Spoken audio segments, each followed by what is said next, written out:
Olá, bom dia, bem-vindos. Eu sou o André, estás no canal Águia, um canal que se dedica ao dia-a-dia do Benfica. Portanto, e hoje vamos aqui falar sobre aquilo que vem na imprensa desportiva em relação ao Benfica. E a capa do Jornal Record e a bola é semelhante, ou seja, Benfica alegadamente recusa 100 milhões por Enzo Fernandes. Eu acredito que hajam poucos clubes que possam oferecer essa quantia. Não é revelado na notícia qual o clube que oferece essa quantia, mas eu acredito que eventualmente possa ser o PSG. Nós sabemos que o excêntrico presidente do PSG gosta de grandes nomes, gosta de fazer de juntar os craques todos na mesma equipa, tanto tem lá o Mbappé, tem lá o Neymar, tem lá o Messi, e acredito que ele quisesse juntar o Enzo Fernandes ao Messi para reeditar a dupla da seleção argentina, no caso Enzo no meio campo com o Messi ligeiramente mais adiantado. Portanto, acredito que esta proposta de 100 milhões tenha sido por parte do PSG, embora não haja confirmação oficial. O Benfica recusou, Rui Costa fez a sua parte e cumpriu a sua promessa de recusar propostas por jogadores que estão a ser fundamentais esta temporada. E faz todo o sentido Rui Costa recusar, quer dizer, não há motivo nenhum para vender um jogador a meio de uma época em que o Benfica está a jogar bem, uma época em que o Benfica tem a possibilidade de conquistar o título de campeão nacional e de ir longe na Liga dos Campeões, e ainda temos também a Taça de Portugal. E, portanto, decisão correta de Rui Costa de recusar estes 100 milhões. No entanto, temos que perceber que a possibilidade de Enzo sair já no mercado de janeiro é real, uma vez que de 100 para 120, que é o valor da cláusula de rescisão do homem, são apenas 20 milhões. Ou seja, o clube que ofereceu os 100 milhões, facilmente chega aos 120. Portanto, a possibilidade, e mais uma vez digo, e passo a redundância, de Enzo Fernandes sair em janeiro, é uma possibilidade real e a probabilidade, no meu entender, poderá ser elevada. Não nos podemos esquecer que Enzo tem um contrato até 2027, portanto um contrato longo, foi contratado por 10 milhões mais 8 por objetivos, ficando o River Plate ainda com uma percentagem de 25% de futuras transferências. Ou seja, destes 120 milhões, caso alguém bata a cláusula que o Benfica eventualmente irá receber, uma parte, ou seja, 25% será destinado ao River Plate. Eu espero que o Enzo não saia. Se alguém bater a cláusula, a única hipótese do jogador ficar é ele recusar, e portanto o Benfica tem que jogar no emocional e dizer ao jogador que caso alguém bata a cláusula, que ele fique para se estragar campeão nacional com manto sagrado no glorioso, no Sport Lisboa e Benfica. Bom, em relação a entradas, também vem noticiado hoje na imprensa desportiva que o Benfica poderá avançar para o Duran. Não sei se é assim que se diz o nome, mas é o avançado colombiano, 19 anos, joga na MLS, na Major Soccer League, aliás, passa a correção aqui. O jogador que tem 8 golos esta temporada, que é considerado uma jovem promessa, um jogador que tem sido comparado ao Darwin Núñez, e um jogador que o Benfica ainda não avançou porque estão a pedir cerca de 20 milhões. O Benfica só pondera avançar por jogador por valores muito inferiores a esses, e por isso é que o jogador ainda não veio. E, portanto, e também o Benfica quer um jogador que possa jogar à imagem daquilo que o Draxler supostamente viria fazer, que era para jogar em toda a frente do meio campo ofensivo, ou seja, pode jogar a 10, a extremo, direito ou esquerdo, que era aquilo que o Draxler vinha fazer, mas o Draxler não se está a afirmar, então o Benfica procura alguém que possa fazer aquele lugar, possa ser uma alternativa para as 3 posições do meio campo ofensivo, ou seja, para o lado direito, para o centro e para o lado esquerdo. Portanto, são esses os dois nomes são essas as duas posições que o Benfica quer reforçar. Um médio ofensivo, com dimensão para jogar em qualquer lugar do meio campo ofensivo, ou como extremo, possa fazer posição de extremo, ou 10, e quer um avançado móvel. Em relação às saídas, temos o Rodrigo Pinho, que, segundo a imprensa esportiva, já está assegurado pelo Coritiba, portanto só falta o jogador assinar. Havia também interesse do Botafogo, mas a questão é que o Botafogo, do português também, que eu agora não me recordo o nome, Luís Castro, aliás, ou Luís Castro, acho que é Luís Castro, aquele treinador que treinou o Porto, pronto, é um treinador conhecido, mas que agora, sinceramente, não tenho a certeza se é Luís Castro, mas penso que sim. Portanto, o John Texer é o investidor do Botafogo, e era crível que o Rodrigo Pinho fosse para o Botafogo. No entanto, o Botafogo não abriu os cordões à bolsa, portanto, John Texer diz que é muito dinheiro e não quer abrir os cordões à bolsa, e não abriu. E então o jogador foi para o Coritiba. O Botafogo, que era o jogador por empréstimo, o Coritiba contrata o jogador a título definitivo, não se sabe os valores, no entanto o Benfica vai poupar em salários, e tendo em conta que a política esportiva do Benfica neste momento passa por reduzir custos e contratar jovens. O Rodrigo Pinho já tinha 31 anos, a caminho dos 32, e com um contrato longo até 2026, sai, não se sabe o valor da transferência, como já vos tinha dito. No entanto, é uma poupança de salário. É um jogador que não contava para Roger Smith, tinha muito pouca utilização.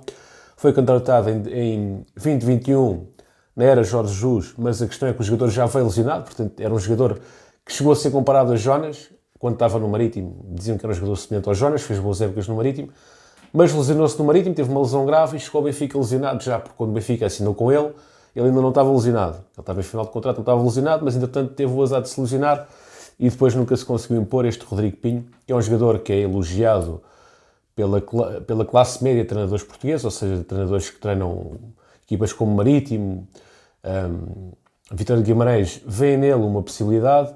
No entanto, parece que o jogador vai mesmo para o Brasil. Surgiu também um treinador a dizer, um ex-treinador do Rodrigo Pinho, a dizer que ele devia permanecer na Europa, porque ele tem marcado em clubes de média dimensão. No entanto, aparentemente o Rodrigo Pinho vai mesmo para o Coritiba. O Coritiba é treinado pelo António Oliveira, filho de Toni, que treinou a equipa B do Benfica o ano passado, salvo erro, e portanto conhece o Rodrigo Pinho. E Rodrigo Pinho, será este o destino dele? Coritiba, um contrato de 2 anos e meio, segundo a comunicação social. E obviamente que é uma boa decisão, não sei qual os valores, mas parece-me correto esta saída do Rodrigo Pinho, uma vez que ele não estava a ter utilização, e para abrir espaço para os jovens da formação emergirem no plantel principal, ou então para a contratação de um outro jogador para competir com o Gonçalo Ramos. Em relação também ao Otamendi,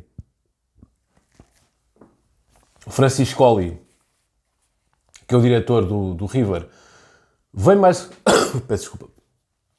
uma vez ser declarações em relação ao Otamendi, a dizer que quer o jogador, não tenho aqui neste momento as declarações, mas basicamente o que ele disse foi que querem o jogador, querem o Otamendi, e que dependem também da boa vontade do Otamendi querer ir para o River. Portanto, estão aqui a fazer uma pressão em relação ao Otamendi, para o Otamendi fazer um forcing para sair no imediato do Benfica. Esta é a interpretação que eu dou.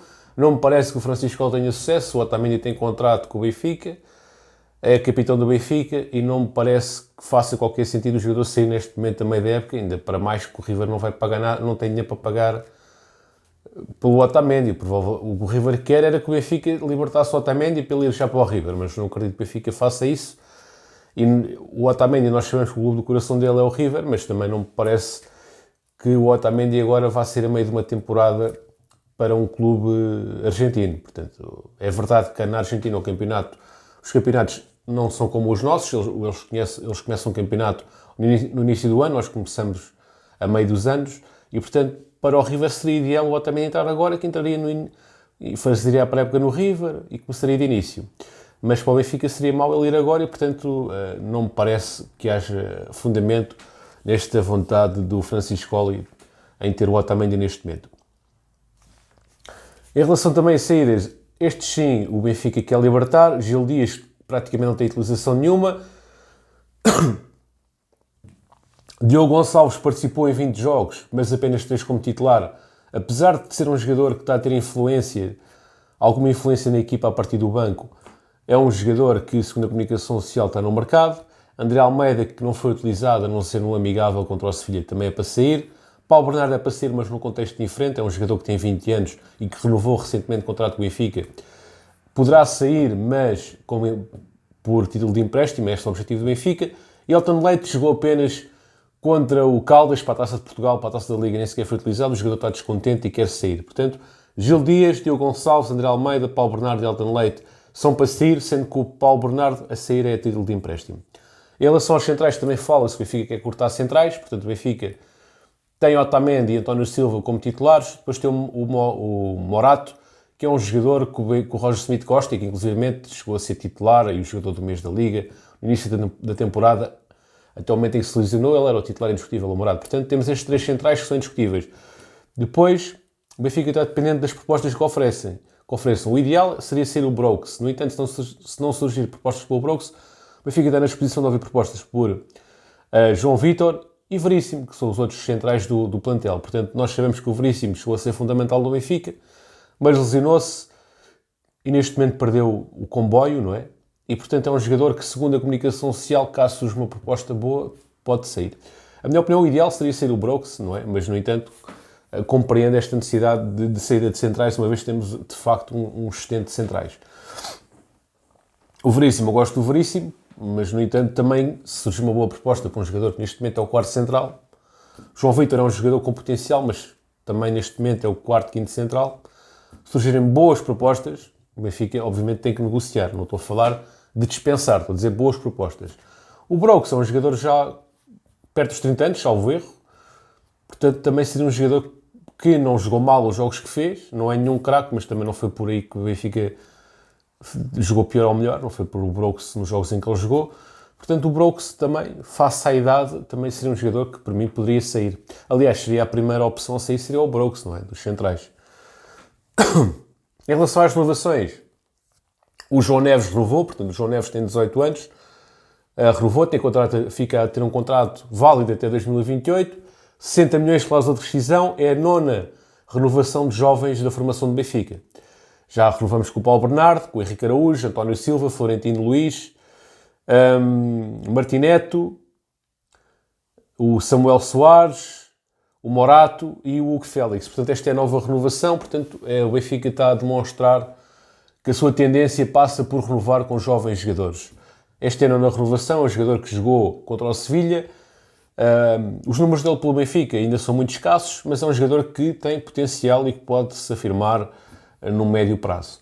Ele já teve 3 convocatórias no Benfica, todas para a Taça da Liga, ainda não se estreou em jogos oficiais, estreou-se sim num jogo amigável contra o Sevilha, e tem 15 jogos pelos escalões de formação do Benfica, portanto pela equipa B e pelas equipas secundárias do Benfica, tem 15 jogos esta temporada.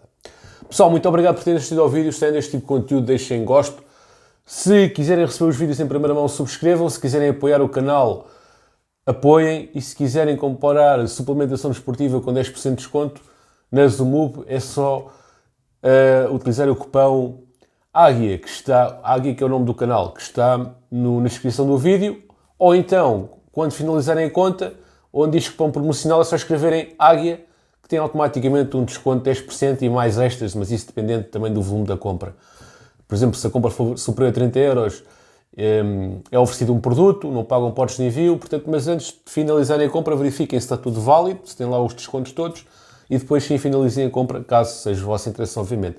Forte abraço, fiquem bem, viva o Benfica!